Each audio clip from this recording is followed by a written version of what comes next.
think sex must be like shooting. The long retraction, muscles tense, the steady, straining stillness as long as you can hold it, then the thrill, the thud, all at once, over. And just like shooting, I suspect, most of the joy is in the hunt. I am a hunter. I hunt the heart and the hind, not the heart or the mind. Arrows, not sighs, or what I release. And my eye is truer than the most faithful spouse. In this wood, there are no fair maidens, no lounging temptresses, no bored wives. There are no swift collisions in the dark, no tender nothings whispered under sheets. Blood runs not to blush, but from wounds. And things do not seem as they do in love, but are as they are in war. I have no love for love. I think it is like shooting, but I do not know. In love, you please what you aim at, and in hunting, you kill it. I would rather.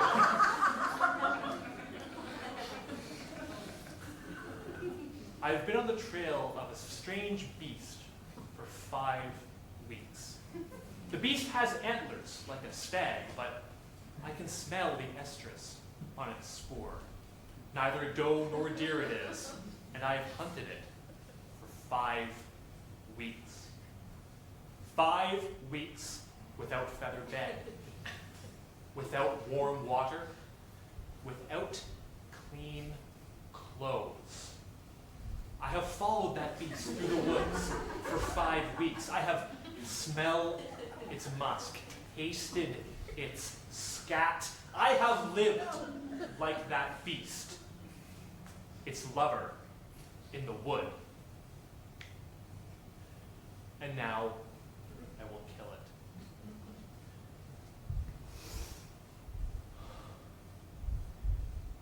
The long chase, the tense wait, the release.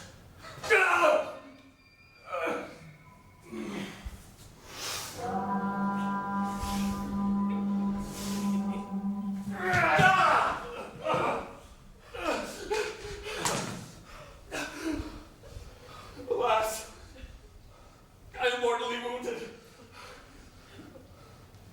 Hunter, you who have wounded me, let this be your fate.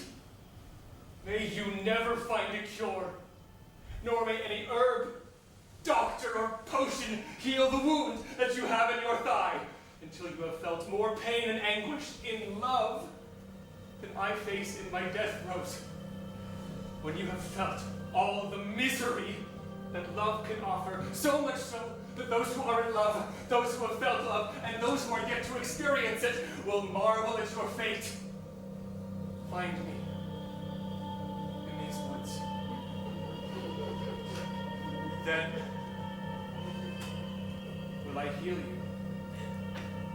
Then will I die. Be gone from here. And leave me in peace.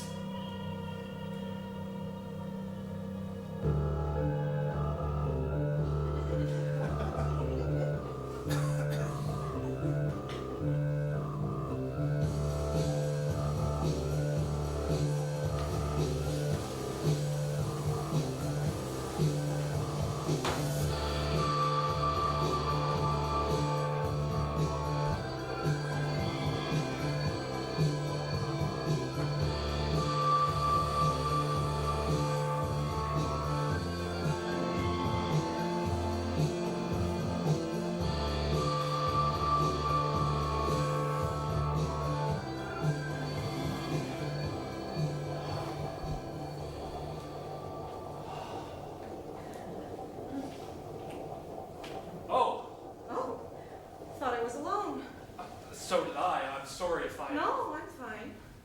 The water was just so hot and bubbly It's that fine, it's fine. Nothing I haven't seen before.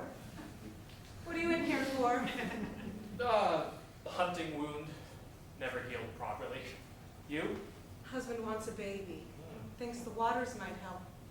I was with the leeches all this morning. Do you think it's helping, or does he just not know what he's doing? You don't know what you're doing. Maybe. This water is scalding. It's warm. It's beyond warm. Are you married? No, never got around to it, never wanted. Anyone so much you were ready to give up everyone else? Until now. Careful. You're raising the water temperature in here. It's already dangerously high, Soon we might boil. like lobsters. All our skin peeling off. Raw and red. Until we are just bones. Bones and meat. Kiss me. You're married. Kiss me. More. Dive.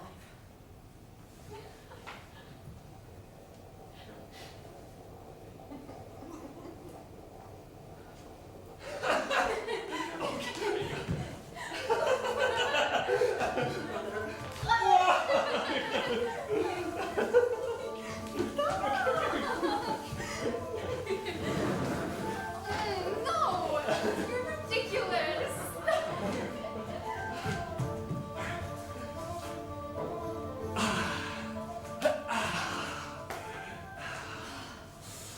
I have been fasting, my dear one. Hopefully my weight is not too much to bear. My life, you are as weightless as a butterfly's wing on a summer breeze. And even if you were as heavy as your father's castle, I would still have the strength to carry you. The mountain is terribly high, my dear. The love I have for you has made my heart grow, my light.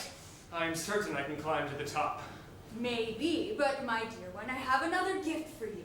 My aunt in Salerno is a rich and independent woman, and she has cunningly fashioned this water skin, which I have hidden in my gown. When you tire, you may drink from it, and you will surely have the strength to carry me up the mountain. My light, that is a thoughtful gift. What did it cost you, this skin? I will drink it, but only once I am far enough up the mountain that the townsfolk cannot see, for they would surely jeer and say I cheated, and could not have you as my bride. You have a great heart, my dear one. Come on, giddy up.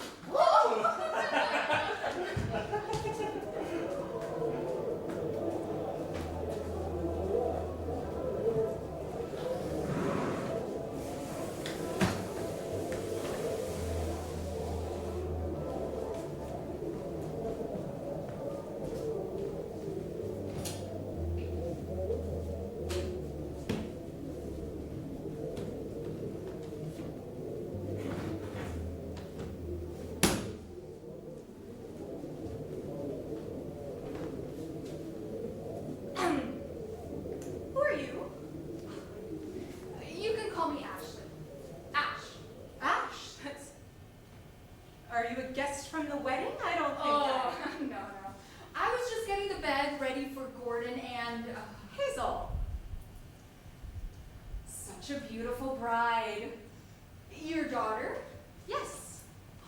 So beautiful.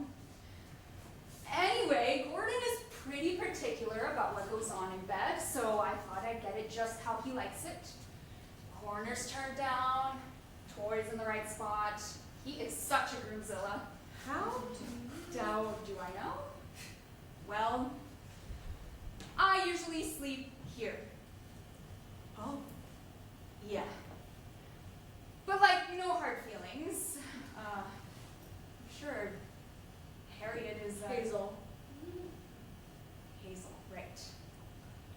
I'm sure she's great, and I'm not gonna stake a claim or whatever. I know what I am. He pays you? Gordon? No! Not since like 8 years ago. 8. And he never... The prerequisite into marrying Gord or into a family like Gord's or yours is to have parents. Mine left me at a hospital like I was a check at a restaurant. Bounced around the foster system, met a few good folks, a few rotten. I never had a mama to plan the reception, make 500 calls about the color of the napkins, not like Hillary. Hazel. Hazel. So like I said, I'm not going to push. I love him, and that means doing what's best for him. And I'm sure she'll grow to love him too. Did you love your husband when you married him? He was nice to me, which I thought was the same thing back then. You know, he loved me, and I was such a nasty, backbiting little bitch that when he treated me with kindness, even though I led him on and slept around and didn't feed his goldfish. So you did? Well, of course, just because someone is nice to you doesn't mean they aren't cheating on you too. Oh. And you still married him? The twins were his. Or at least one of them, that's what people said. Twins? Hazel had a twin when she was born. Didn't. I'm sorry. And they whisked her away so fast, I never really believed it. Could you go check, I said. Just check to make sure mine isn't alive now. Like she was a pair of shoes they might have had in the back. They make mistakes and make those sorts of things. I'm sorry. Weddings make me weepy. Does Hazel love him? It's a good match. Makes both our families stronger. Why does it have to be people that marry? That's what I want to know. If it's about making our families stronger, why can't it be horses? Why can't it be dogs? Why must it be daughters? Children. Just adopt. There are plenty of us that want to be adopted. Why put your girl into a place you know is bad when there are people ready to give all their love just to make it work? This blanket. Where did you get it? Oh, this whole thing? I don't know. Gordon just likes it because it's soft. You know, I wrapped my little Ashley in a blanket that looked just like this in the hospital before they took her away. And I swear, you look just like our Hazel and must be the same age. Don't move. She had a mole on her neck, just like that. Oh, I can't believe it. Me either. You're saying you're my Mother. And of course, now that we know, you'll have an equal share of the estate and will be a fine match for any young man. Gordon. Oh dear. We would not Hazel marrying her sister's boyfriend, would we? Oh, but she'll be so upset. Relieved. Mom? Daughter. I love you, Mom!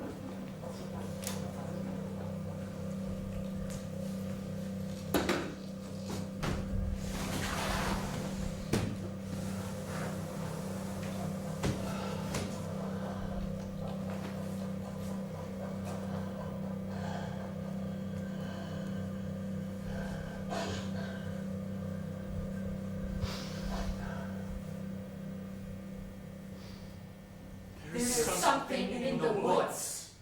Ash branches. Thick as a forearm. Snapped like twigs. Footprints dug into dirt, wide as a plate. Shrieks in the night at the moon. Deer with their throats torn out. There's something in the woods. Shrieks every moon. Scratches on the door in the early morning. In the afternoon, when I finally had the courage, the gouges were a thumbnail deep. Deer with their heads torn off. There's something. Something in the woods. Something big. Nobody's seen the old squire for a week. A month. A year. He used to vanish about once a month. Hunting trips, they'd say. So we didn't worry. Now his wife has a new man. Oh, lucky devil. Maybe, but his sheep all have their throats, Legs, heads. eyes torn out by that thing that lives in the forest. It used to be only 3 nights a month. With the changing of the moon. But it's every night now. I saw it in a ditch once. Just a flash. Black bristle-brush hair. Teeth white as knives. Eyes bright like 2 pennies at the bottom of a well. The thing in the woods is getting bolder. I took tea with the old squire and the new squire's wife, and wandered off to... Powder my nose. And I thought I would do some... Petty theft. And the oddest thing, in one little tower room, they found one big wardrobe with one small lock, Easily broken. and nothing in it but a pair of muddy trousers, a muddy shirt, and that tweed jacket the old squire wore. Jean Chastel was riding through the woods the other day, and his horse saw a shape dart across the road. Oh, a black one, Jean says. And the horse reared and threw him down St. Jacques' Bluff. Terrible steep it is. And Jean swears, for what good his word is, that the Thing in the woods closed its knife-white teeth around his collar and dragged him back on the road. And this was winter night. He would have froze at the bottom of the bluff before anyone saw him.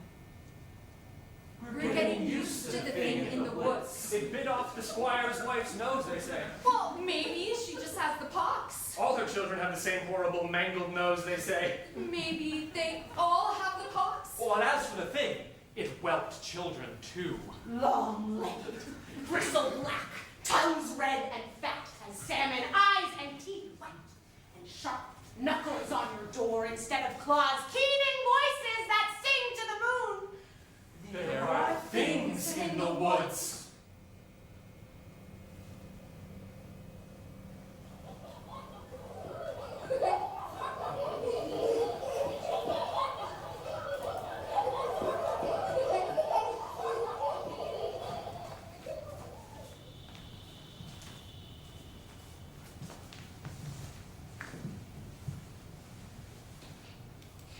Truth or dare? Dare. Kiss me. I'll kiss you. Truth, then. Do you have a girlfriend? I do, and she's prettier and nicer than any girl at our school. Oh, yeah? Do you kiss? Yeah, we kiss. What does it feel like? Sort of fuzzy and light, like licking a battery, kind of tingly. Yeah, this guy definitely doesn't have a girlfriend. Shut up, Arthur! Do you have a number? I do. I call her, she always picks up, and we meet up and we kiss and we do other stuff. Like sex? No! Like other stuff! Call her right now. But Gwen! I dare you to call her right now. Hey, the second. He doesn't have a girlfriend. Shut up! She always picks up.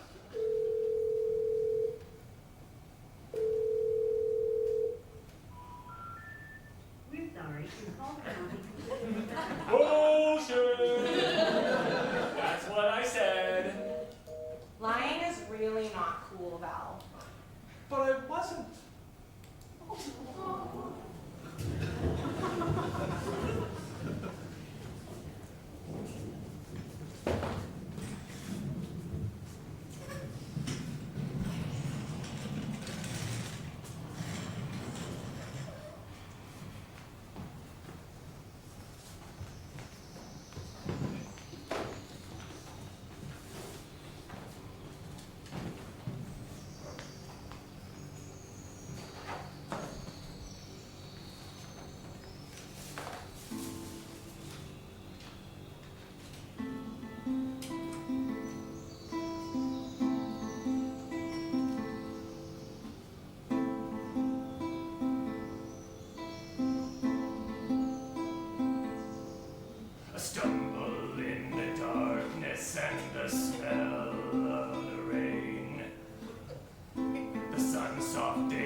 legs and a beak in my thumb. I'm your songbird and I ask you to come. The broken bird and wipe blood off my dress, and tenderly I try my best to tidy up the mess. I wrap her in a muslin cloth and send her to my man, so that he understands at last how woeful that I am.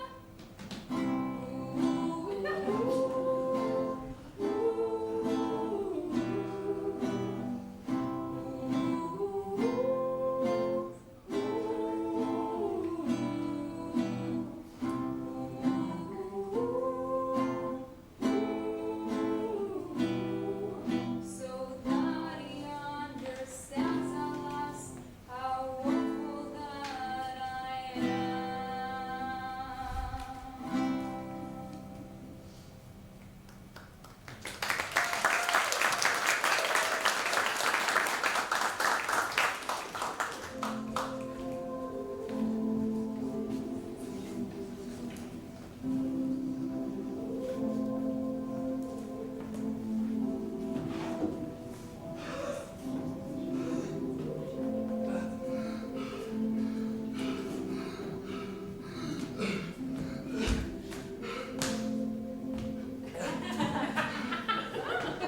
My dear one, we are far from the villagers now. The path ahead is very steep. Please, drink some water. If I could go 3 steps more, I can make it to the top of my legs. My dear one, I water. want to win you properly. Fairly.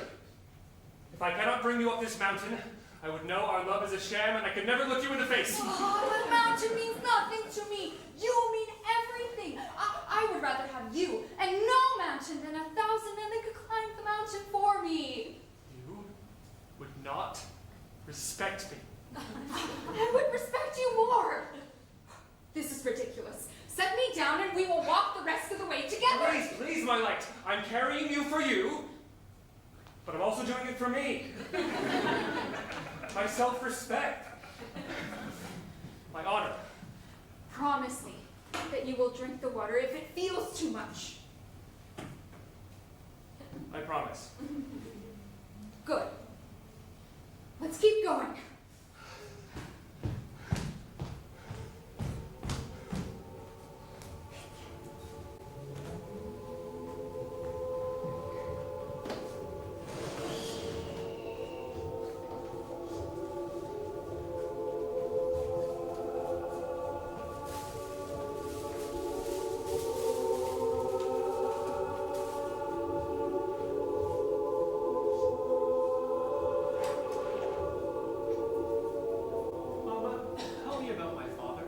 Don't you remember the story, my eyes?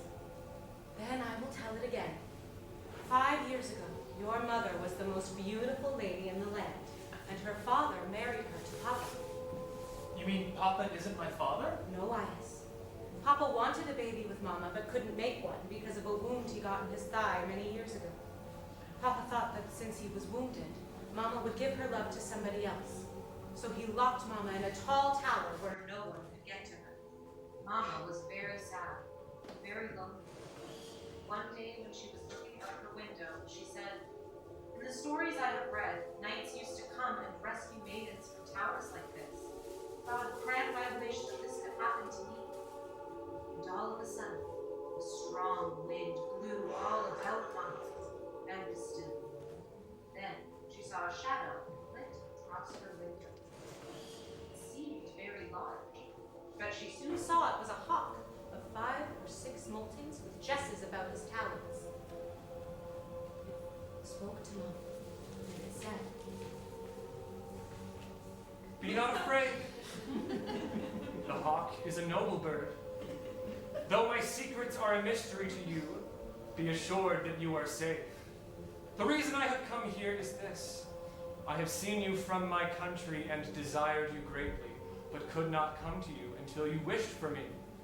Now I am here to be your lover. Your mama laughed. How can a hawk be a lover? With your consent, I will show you how.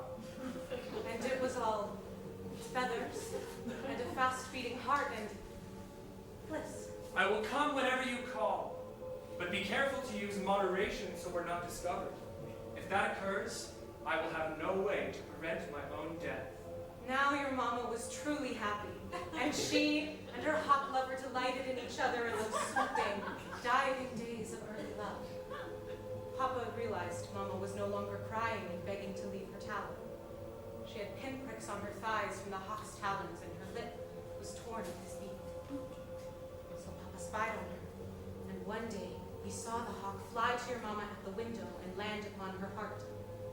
He knew then what had happened. Was Papa mad? In his iron heart, yes, but he hid it. He told your mama she could take a trip to a nearby village to see her sister. While she was away, Papa forged iron spikes, tips like razors, barbs like claws, and placed them in the window behind the drapes. Did the hawk see them? No fledgling. When your mama called her lover from the skies, he shot through the window like an arrow and was cut to ribbons. He lay on the floor, wing broken, bleeding, fluttering. My sweet beloved, because of you, I am losing my life. But have no fear. Soon, you will lay an egg. Inside that egg, there will be a little boy. Call the boy Yonec. On his 6th birthday, his feathers will come in, and he will learn to fly. On his 10th birthday, his claws will come in, and he will tear your husband apart and set you free. And with that, the hawk died. Were you sad? For a little bit, Ice. But then I had you. How long until my wings come in, Mama? Soon, my love. And how long until I tear Papa to shreds? Soon.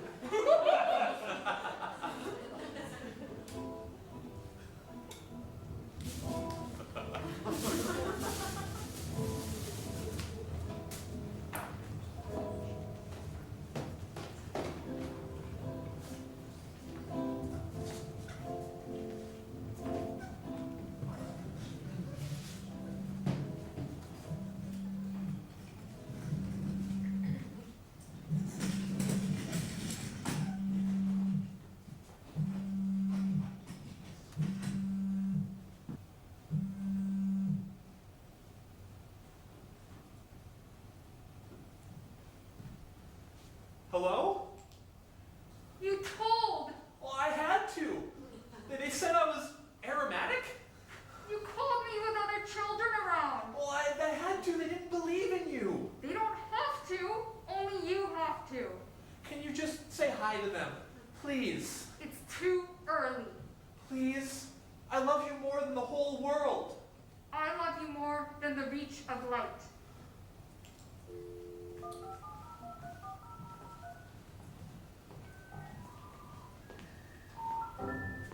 We're sorry. You have reached a number that has been disconnected or is no longer in service. If you feel you have reached this recording error, please check the number and try your call again. You have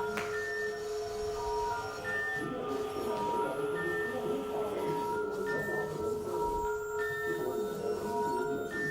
in service. Please check the number again. Try your call again.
fever.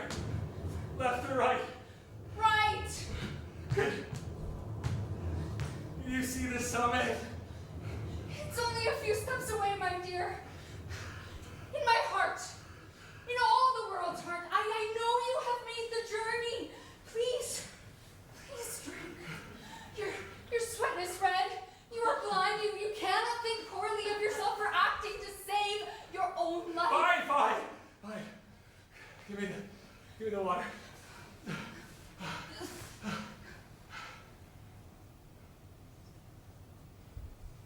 What have you done? You have killed yourself! I would die for you! And I will save you from yourself! I'm going to... No! Set me down! No! Set me down, you blind, beloved fool! Set me down!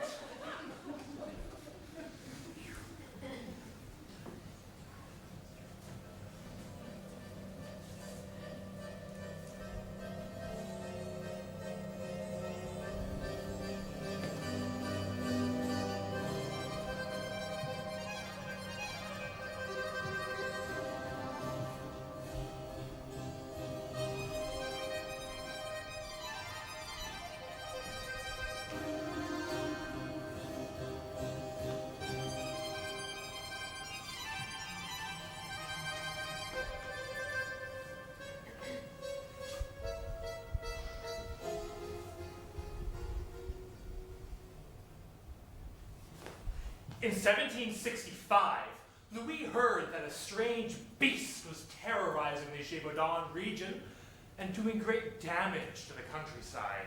Black fur. Red comes, Green eyes and vengeful.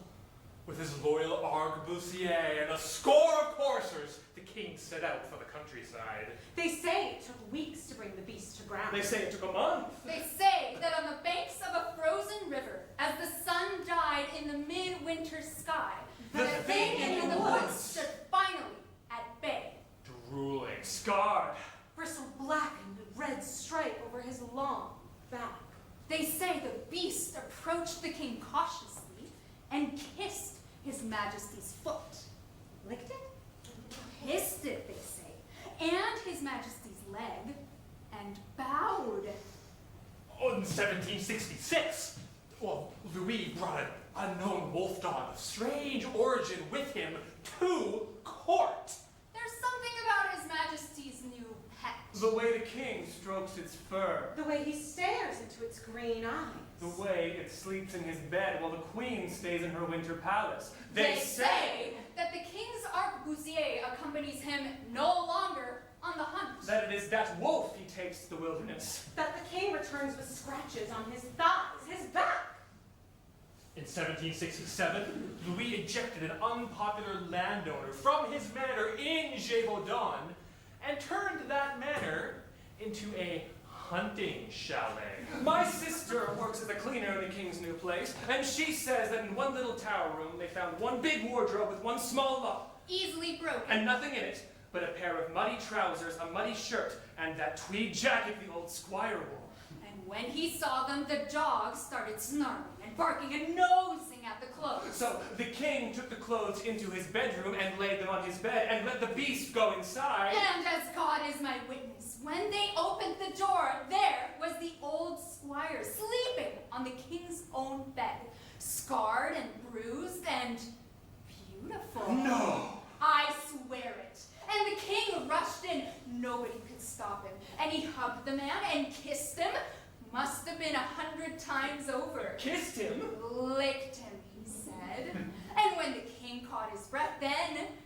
Well, the king gave the squire more presents than I will say, including the keeping of the manor while Louis was at court. But the king returned often. And when I turn over the sheets after his visits, there is blood on them, and fur. And there are clothes strewn about the room, but I never pick them up because if I try, I just get growled at by the proud and yawning black dog lounging on his majesty's bed.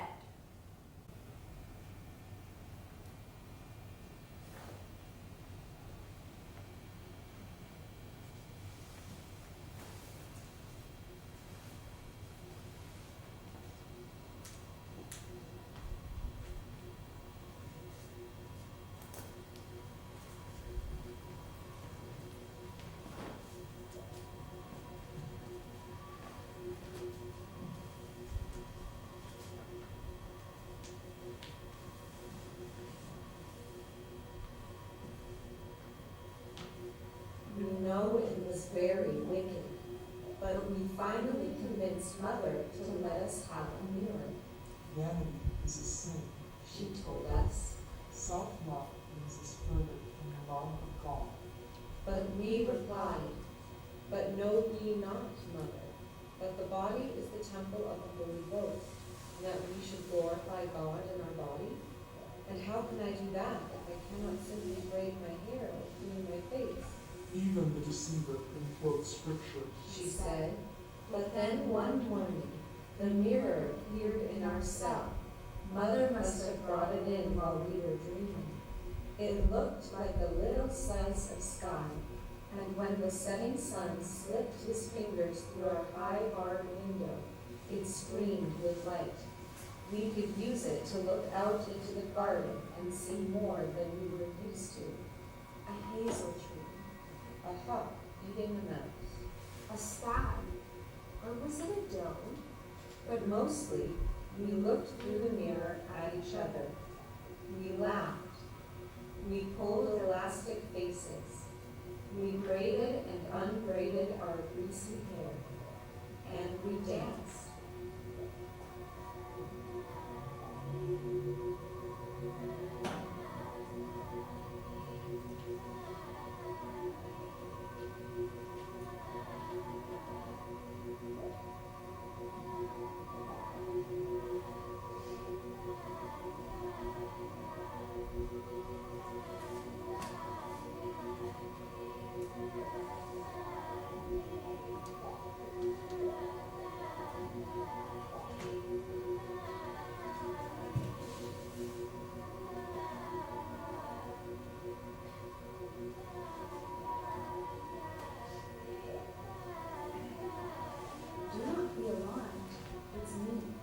Dearest friend, I have loved you for a long time and desired you, but I cannot leave my country or come to yours unless you wish for me to join you.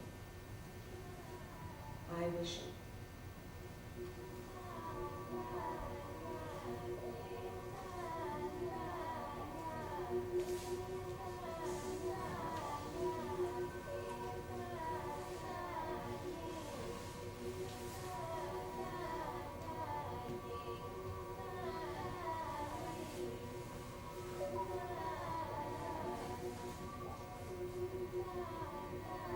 There are some differences between us. Her skin has no texture, and her lips are hard as marbles when we kiss. You stink of sweat, and you stink of metal, and you, and your eyes follow me no matter where I go. When our cruel dreams came in the night, I would slide from our frame, and we would green and darkling to my bed, where we found our binary joy.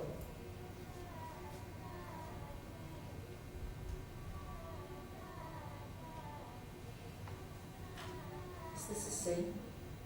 Are you a demon? I am not, and I can prove it to you. I will lie in your bed and pretend to be very sick. Your mother will come and take our confession and have us say our prayers so we can go to heaven. And in this way, I will show you that I do believe in God the Creator, who is light and life to all sinners. And where can I hide? My cell is very small. You can hide in the mirror. Just step forward. Go on.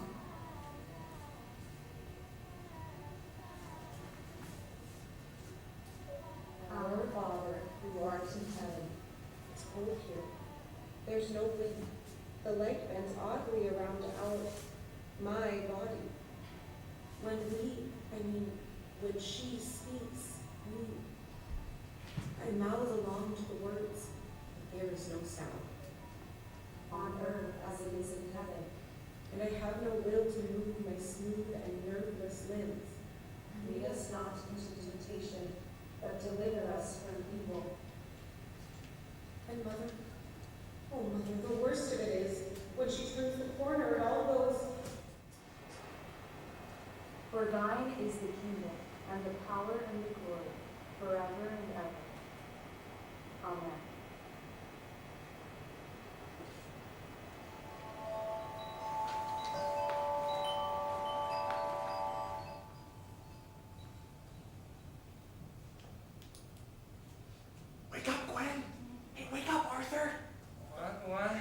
want you guys to meet my girlfriend.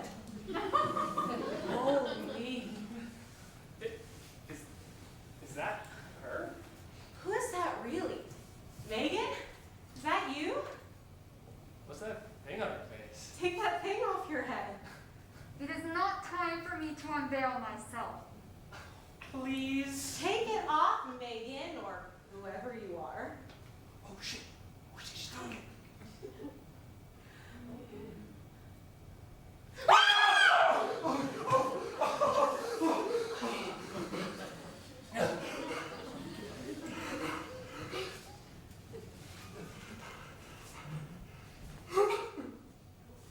Gwen? Gwen? Val! I believe you! Val?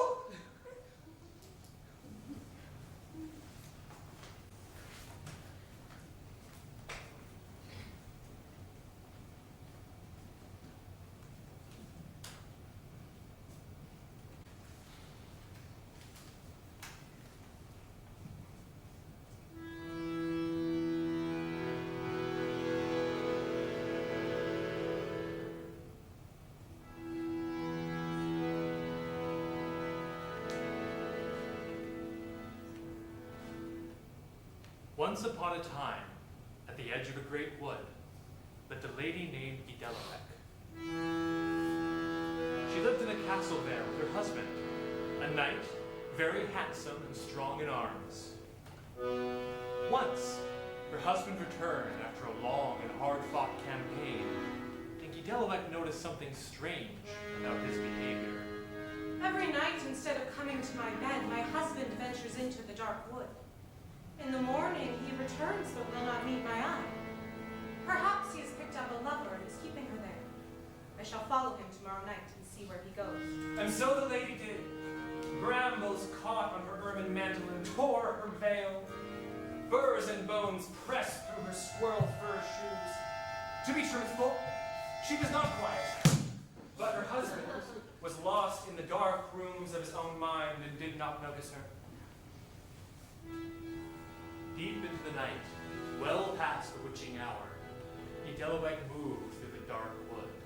Eventually, the trees came away to form a small clearing. In the clearing, there was a house.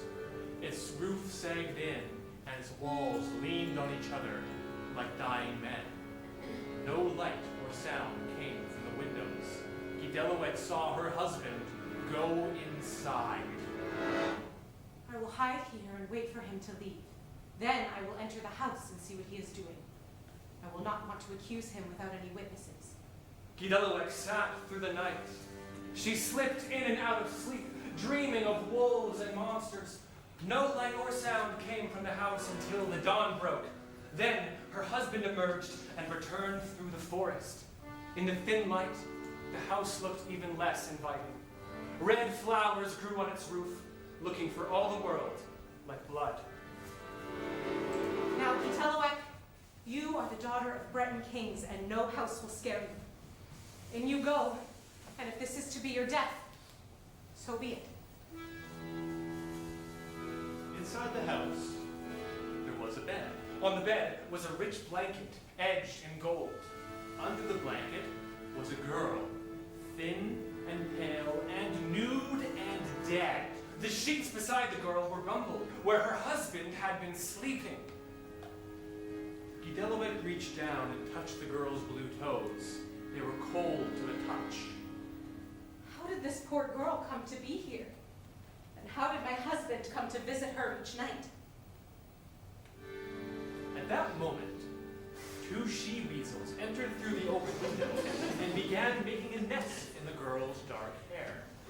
Yonec picked up one of the she-weasels and threw it to the ground, breaking its spine. It mewled as it died.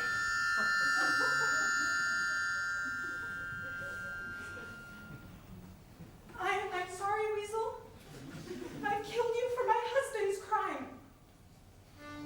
At that moment, the weasel's lover returned through the window, bearing in its mouth one of the red flowers from the house's roof. It fed it to the weasel, and it quivered and sprang to life.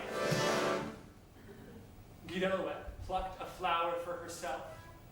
She opened the dead girl's beautiful mouth, and she pressed the flower down her throat with her finger. The dead girl began to shake. Her bruised hands clenched and unclenched. Her eyes widened. Kiss me then instead, and we will forget about her. You are all right now? You are alive now? I have walked bleak shores alone. I have picked up yellow laundry for old men. I have visited a country where teeth grow on trees. What is your name? I have forgotten. I will call you Guigemar.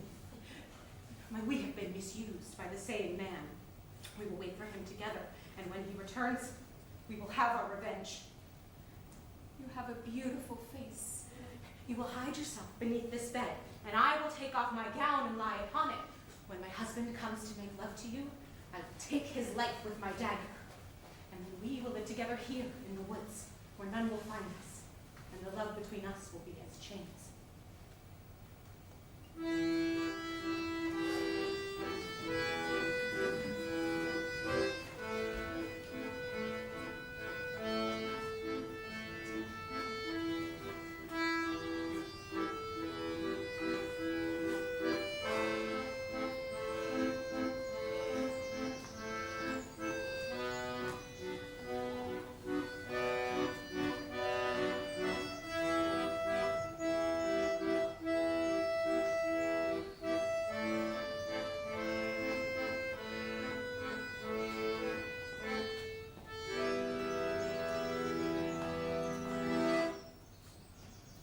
It was a long hike, but a good one. The dawn sun spilled down the mountain like syrup. I rose to meet it. I watched the last few moths flit to their papery beds and heard the earliest larks warm up their voices.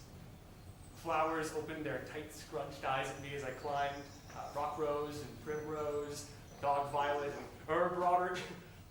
At the summit, there were 2 old cairns and a plaque from the 19th century that read, "Here 2 lovers died for thirst after climbing this peak."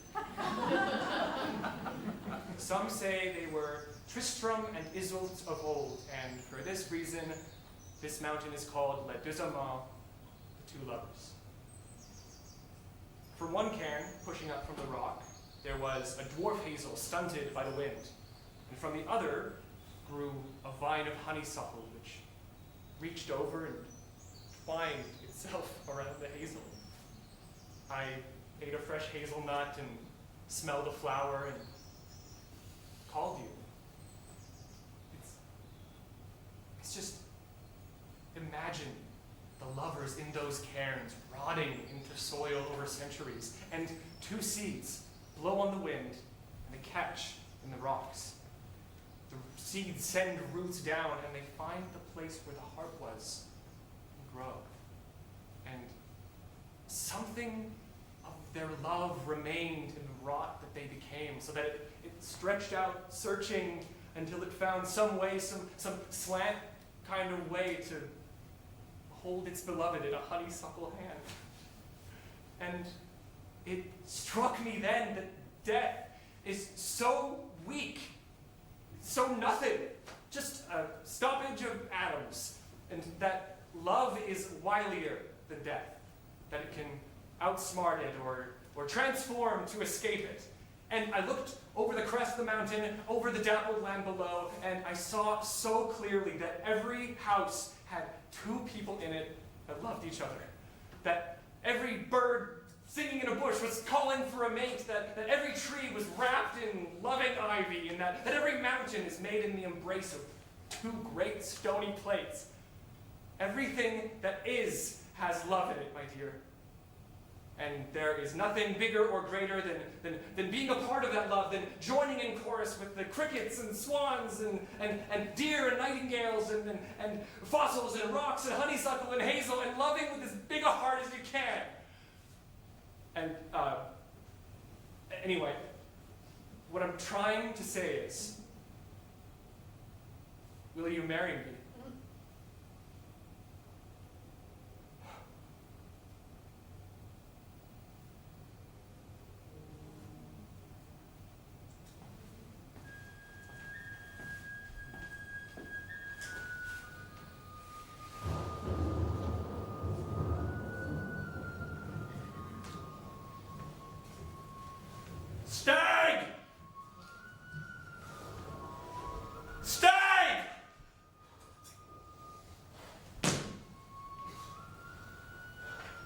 come to you a broken man.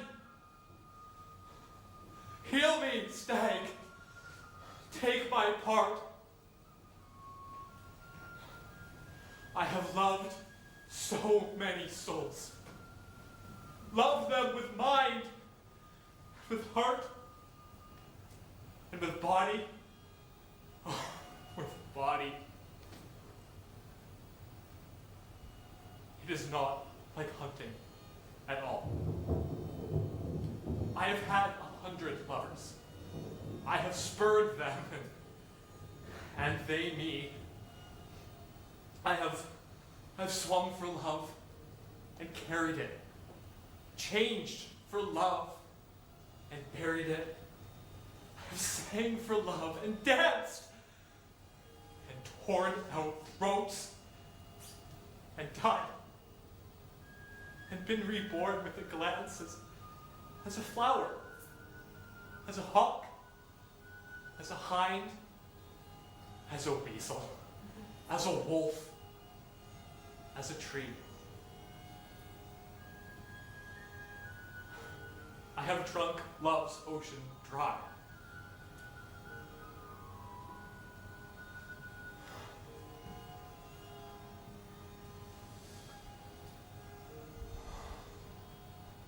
Now heal me, stag, or let me die.